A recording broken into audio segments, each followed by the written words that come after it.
आपके साथ अनु और आप देख रहे हैं जी टीवी न्यूज चैनल। आइए नजर डालते हैं आज की कुछ महत्वपूर्ण खबरों की ओर। बुलंदशहर करेंसी नीति और 2000 की नोटबंदी पर बोले डिप्टी सीएम केशव प्रसाद मौर्य, भ्रष्टाचारी नहीं चाहते 2000 का नोट बंद हो। नोटबंदी का फैसला लिया जाए, सस्ता मकान मिले, नल से जल मिले। कर्नाटक हार की समीक्षा की जा रही है। लोकसभा चुनाव से पहले यूपी नगर निकाय में बम्पर सफलता मिली है। आगामी लोकसभा चुनाव में 80 की 80 सीट भाजपा जीते, ऐसे रास्ते तैयार किए जा रहे हैं। 2000 की नोटबंदी को पीएम मोदी के करप्शन मुक्त भारत के लिए डिप्टी सीएम केशव प्रसाद मौर्य ने बताया बड़ा कदम। 2000 रुपए के नोटबंदी पर बोले डिप्टी सीएम 2000 का नोट के बंद होने से देश में करप्शन कम होगा। डिप्टी सीएम ने कहा 2000 के नोट के चलन से बाहर होने से सबसे ज्यादा भ्रष्टाचारी लोग परेशान हैं। डिप्टी सीएम बोले मैं पीएम मोदी के इस फैसले की सराहना करता हूँ। पेश है बुलंदशहर से प्रदीप पंडित की खास रिपोर्ट। आयुष्मान भारत कार्ड के अंतर्गत अच्छा रिजल्ट है। 80% से अधिक लोगों का कार्ड बन गया है। लगभग 62 करोड़ रुपए के इलाज कराने का भुगतान जिले के अंदर हो चुका है। यह भी एक उपलब्धि है। गरीबों के लिए समर्पित हमारी सरकार है। महिला सशक्तिकरण को समर्पित हमारी सरकार है। नौजवानों के उज्जवल भविष्य के लिए समर्पित सरकार है। उत्तर प्रदेश में भारी भरकम निवेश आ रहा है, जो उत्तर प्रदेश को पूरे देश में नंबर 1 बनाने की दिशा में सबसे शानदार और महत्वपूर्ण कदम है। और माननीय प्रधानमंत्री जी के नेतृत्व में हम विश्व की 5वीं अर्थव्यवस्था के रूप में आज दुनिया के सामने अपना महत्वपूर्ण स्थान बनाने में कामयाब हुए हैं। और मुझे पूरा विश्वास है कि आने वाले समय में पूरी दुनिया में भारत और पूरे भारत में उत्तर प्रदेश नंबर 1 पर होगा। धन्यवाद। जापान में भारत के बापूजी की प्रतिमा का मोदी जी ने अनावरण किया। क्या ये भारत विश्व गुरु की ओर बढ़ रहा है? निश्चित तौर से भारत विश्व गुरु की ओर तेजी से आगे बढ़ रहा है और भारत ही विश्व गुरु है। और आज पूरे दुनिया के अंदर भारत के प्रधानमंत्री माननीय नरेंद्र मोदी जी सबसे लोकप्रिय नेता हैं। और जापान में राष्ट्रपिता महात्मा गांधी जी की प्रतिमा का अनावरण होना, और चाहे वह G20 और चाहे क्वाड के जो शासन जो देश हैं, जुड़े हुए देश हैं, वह सब आज भारत की ओर ही आशा के भाव से देखते हैं कि मोदी जी जो कहते हैं वसुधैव कुटुंबकम की भावना से, यानी पूरे विश्व को अपना परिवार मान करके पूरे विश्व को शांति के पथ पर ले जा करके, अहिंसा के पथ पर ले जा करके आतंकवाद से, नक्सलवाद से, भ्रष्टाचार से मुक्त भारत बनाने का काम कर रहे हैं। तो यह ऐतिहासिक कदम है। 100 घंटे के अंदर 100 किलोमीटर का हाईवे बना है, उसको लेके क्या? नहीं, माननीय नितिन गडकरी जी के नेतृत्व में 100 घंटे में 100 किलोमीटर बना है। लेकिन अगर आप देखें तो 9 साल में माननीय प्रधानमंत्री श्री नरेंद्र मोदी जी के नेतृत्व में, आदरणीय नितिन गडकरी जी के अगुवाई में राष्ट्रीय राजमार्गों का, एक्सप्रेस वे का एक रिकॉर्ड बना है। मैं इसके लिए माननीय प्रधानमंत्री जी को, माननीय गडकरी जी को बधाई देता हूं। और आने वाले समय में ये काम शुरू हुआ था पूज्य अटल बिहारी वाजपेयी जी जो भारत रत्न हैं, उनके समय, और आज माननीय नरेंद्र मोदी जी के नेतृत्व वाली सरकार के समय वह एक नए कीर्तिमान स्थापित करने का। कुछ नगर निकाय ऐसी हैं जो आज़ादी से भारत माता की सभी पत्रकार मित्र, पहला तो मैं ये बता दूं, आज जिले में मुझे आने का मौका मिला है। और चूँकि भारतीय जनता पार्टी का कार्यकर्ता हूं, तो सबसे पहले भारतीय जनता पार्टी का जो हमारा जिला कार्यालय है, तो हमारा कार्यालय नहीं बल्कि कार्यकर्ता के नाते मैं उसे अपना मंदिर मानता हूं। तो पहले मंदिर पर गया और अपने सभी पार्टी के कार्यकर्ताओं के साथ, सभी जनप्रतिनिधियों के साथ बैठक करके, उनके साथ संवाद करके 2023 नगर निकाय के चुनाव में बुलंदशहर सहित उत्तर प्रदेश में ऐतिहासिक विजय की उनको बधाई दिया हूं। और 2024 में बुलंदशहर सहित पूरे प्रदेश में कमल खिलाने का आह्वान किया हूं। आज इस बैठक में हमारे ज़िले के अध्यक्ष, हमारे जिला पंचायत की अध्यक्ष, हमारे सभी माननीय विधायकगण के साथ अभी ज़िले की समीक्षा बैठक की गई है। और ज़िले की समीक्षा बैठक में सबसे पहला कार्य जो मुझे आज करने का मौका मिला है, उसमें जो उत्तर प्रदेश के अभूतपूर्व मुख्यमंत्री के रूप में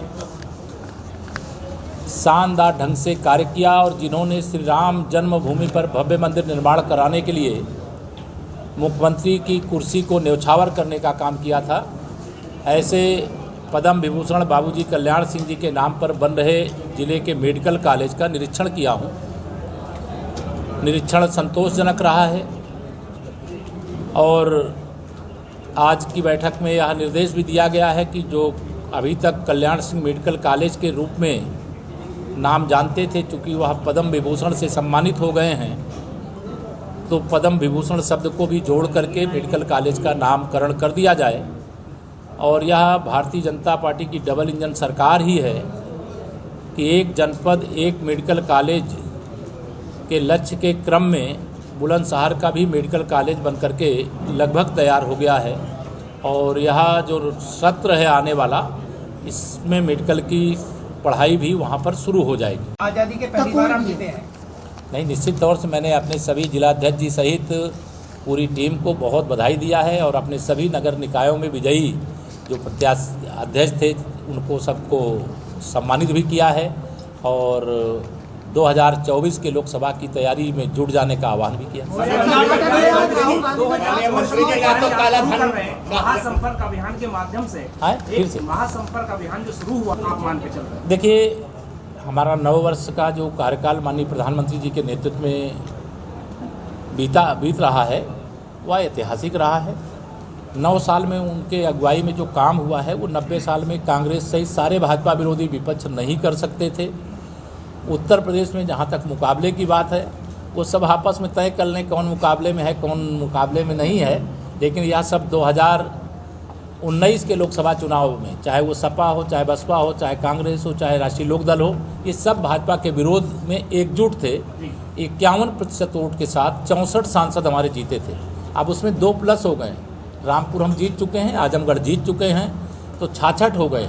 और हमें पूरा विश्वास है कि 2024 में जनता के आशीर्वाद से, कार्यकर्ताओं के परिश्रम से और माननीय नरेंद्र मोदी जी को फिर से प्रधानमंत्री बनाने के लिए 80 की 80 लोकसभा जीतेंगे। सर, कर्नाटक में क्या कमी रह गई सर?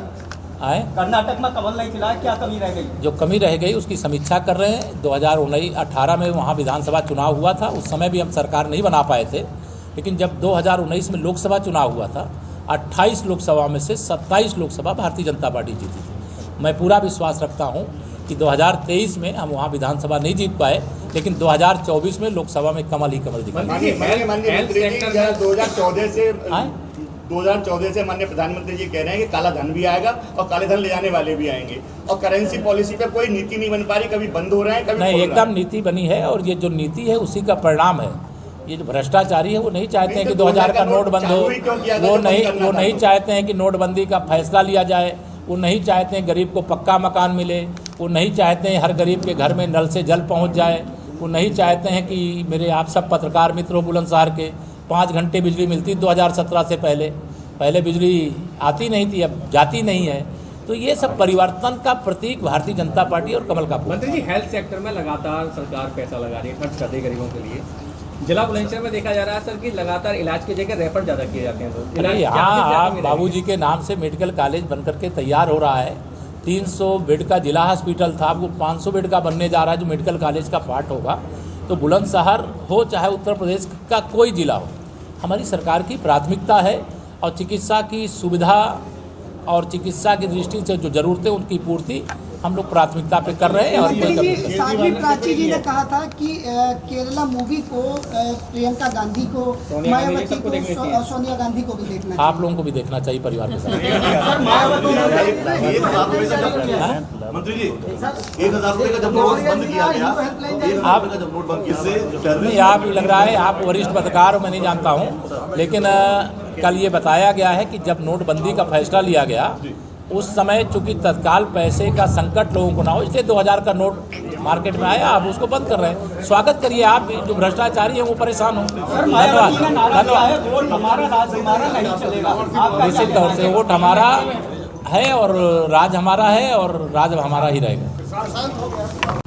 2023 के नगर निकाय चुनाव में भारतीय जनता पार्टी को जो ऐतिहासिक सफलता बुलंदशहर सहित प्रदेश में जनता के आशीर्वाद से, कार्यकर्ताओं के परिश्रम से, डबल इंजन सरकार के द्वारा जनता की गई सेवा के आधार पर मिली है, उसके लिए जनता का आभार भी प्रकट करते हैं, कार्यकर्ताओं का अभिनंदन भी करते हैं।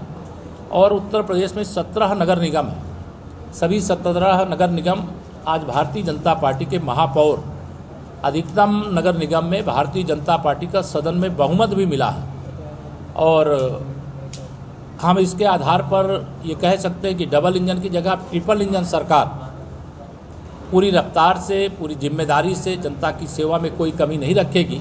लेकिन अगला चुनाव जो हमारा है वो 2024 का लोकसभा चुनाव। 2024 के लोकसभा चुनाव में जैसे हमें उम्मीद थी कि हम सभी 17 नगर निगमों में जीतेंगे और नगर निकाय के चुनाव में सपा बसपा कांग्रेस को पछाड़ेंगे और उसके लिए जनता ने समर्थन दिया, आशीर्वाद दिया और उसमें हम लोग कामयाब हुए। वैसे ही 2024 में माननीय नरेंद्र मोदी जी के नेतृत्व में प्रचंड बहुमत की देश में फिर से सरकार बनाने के लिए 80 की 80 लोकसभा सीटें भाजपा गठबंधन के साथ जीतने के लक्ष्य के साथ हम लोग प्रयासरत हैं और हमें विश्वास है कि जनता का आशीर्वाद माननीय नरेंद्र मोदी जी के नेतृत्व में फिर से सरकार बनाने के लिए उत्तर प्रदेश तो पूरी तरह से देगा, देश भी देगा, लेकिन हम उत्तर प्रदेश की दृष्टि से आपको बता रहे हैं। कल एक बड़ा फैसला हुआ है जिसका सवाल आप सब करने की कोशिश करेंगे, मैं उस पर बोल ही देता हूं। पहले ही 2000 की जो नोटें हैं, कल रिजर्व बैंक के माध्यम से जो माननीय प्रधानमंत्री जी का भ्रष्टाचार मुक्त भारत बनाने का संकल्प है, उस दिशा में एक बहुत बड़ा कदम है और उस कदम के क्रम में 2000 की अब नई नोटों को छापा नहीं जाएगा, लेकिन जो 2000 की नोट किसी के पास है वह उसकी नोट कागज़ का टुकड़ा नहीं है, वो उस नोट का अभी उपयोग होता रहेगा और सितंबर तक उसका उपयोग लोग करेंगे। तब तक जमा करना या 2000 नोट के बदले जाके बैंक में नोट लाने का काम करेंगे। मैं माननीय प्रधानमंत्री जी के इस फैसले का स्वागत करता हूं और इससे जो काला धन एकत्र करके जो तमाम देश के विकास के कार्यों में बाधा बनते थे उस पर भी लगाम लगेगी। मेरी ओर से अभी इतना। आप सब गौवंश के लिए, चारे के उत्पादन के लिए, उनके रखरखाव के लिए उपयोग करने जो हमारे तालाब हैं उन तालाबों पर भी कुछ लोगों ने अवैध रूप से कब्जे किए थे। आज यह भी निर्देश दिया गया है कि जिन तालाबों पे चारागाह की ज़मीनों पर किसी गरीब का कब्जा है तो उसको कोई वैकल्पिक व्यवस्था दे करके उसे खाली कराया जाए, लेकिन अगर किसी भूमाफिया ने कब्जा किया है तो उसके को एक सूचना दे करके फिर अगर ज़रूरत पड़े तो उसके खिलाफ कठोर कार्रवाई भी किया जाए, यह भी निर्देश दिया गया है। प्रदेश सरकार का एक ही लक्ष्य है कि हमारे उत्तर प्रदेश में जो 75 ज़िले हैं, पूर्व की सरकारों के समय विकास के मापदंड में केवल 2-3 ज़िले, 4 ज़िले, 5 ज़िले होते थे, लेकिन आदरणीय योगी जी के नेतृत्व में जब से उत्तर प्रदेश में भारतीय जनता पार्टी की सरकार बनी है, हमारे सभी 75 ज़िले वीआईपी ज़िले और 75 ज़िलों में रहने वाली जनता हमारी वीआईपी जनता है और उसके जीवन में हर प्रकार का बदलाव, हर प्रकार का सुधार और जो सरकार की योजनाएं उनका लाभ बिना भेदभाव के, जो हमारे माननीय प्रधानमंत्री श्री नरेंद्र मोदी जी ने नारा दिया है, सबका साथ, सबका विकास, सबका विश्वास, उसको हम आगे बढ़ाते हुए बिना भेदभाव के संपूर्ण योजनाओं का लाभ जो लाभ प्राप्त करने का अधिकारी है उसको देने का काम यह किया जा रहा है।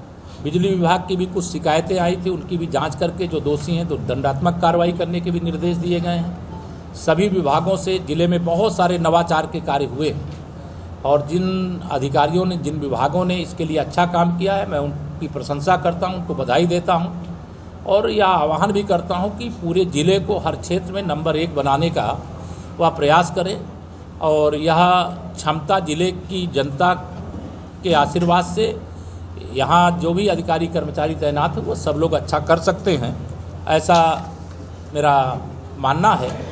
और आपको एक बात और मैं साथ में बता दूं, जिसके बाद अगर आपका कोई जनपद के विकास की दृष्टि से विस्तार से समीक्षा करने के बाद, चाहे वह किसानों से जुड़ा मामला हो, चाहे गरीबों से जुड़ा मामला हो, चाहे मजदूरों से जुड़ा मामला हो, चाहे महिला सशक्तिकरण से जुड़ा मामला हो, सभी विषयों पर विस्तार से समीक्षा करने के बाद आज यह निर्देश दिया गया है जो सरकार की मंशा के क्रम में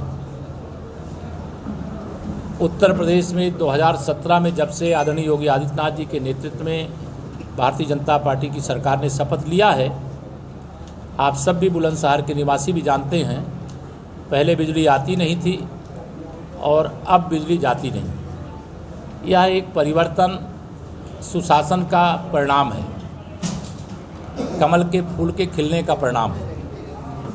सुरक्षा व्यवस्था, ये कानून व्यवस्था, ये हमारी सरकार की प्राथमिकता है और हम लोगों ने उत्तर प्रदेश की जनता से वादा किया था, आप कमल का फूल खिलाइए।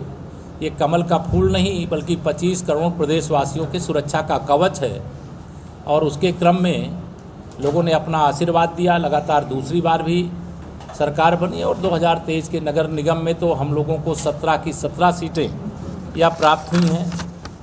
यहाँ जनपद में विशेष तौर से जो जल जीवन मिशन के अंतर्गत हर घर नल से जल पहुँचाने का अभियान है, उसमें कुछ शिकायतें आई थी, उसके लिए एक टास्क फोर्स के गठन का निर्देश दे दिया गया है और हर विधानसभा के कम से कम 10 गांव में वह टास्क फोर्स निरीक्षण करेगी। जहां पाइपलाइन डालना है, 1 मीटर नीचे डालने का काम और टेस्टिंग के बाद जैसे सड़क पहले थी उसी तरह से बनाने का काम। लेकिन जब तक पहले जैसी सड़क बनाने का काम नहीं पूरा हो जाता है, तब तक आवागमन के योग बनाने का काम संबंधित कंपनियों का है। इसके लिए भी निर्देश दिए गए हैं। नगरीय क्षेत्र में जो बुलंदशहर विकास प्राधिकरण है, यहाँ पर भी जो सीवर लाइन पड़ रही है, जो पीएनजी की लाइन पड़ रही है, उसके कारण से भी जो आवागमन को लेकर के समस्या है उसको भी विशेष ध्यान देने के लिए निर्देश दिया गया है। जनपद के अंदर जितने भी चारागाह की ज़मीनें हैं या चकमार्ग है, अगर उन पर अवैध कब्जा है तो उनको खाली कराने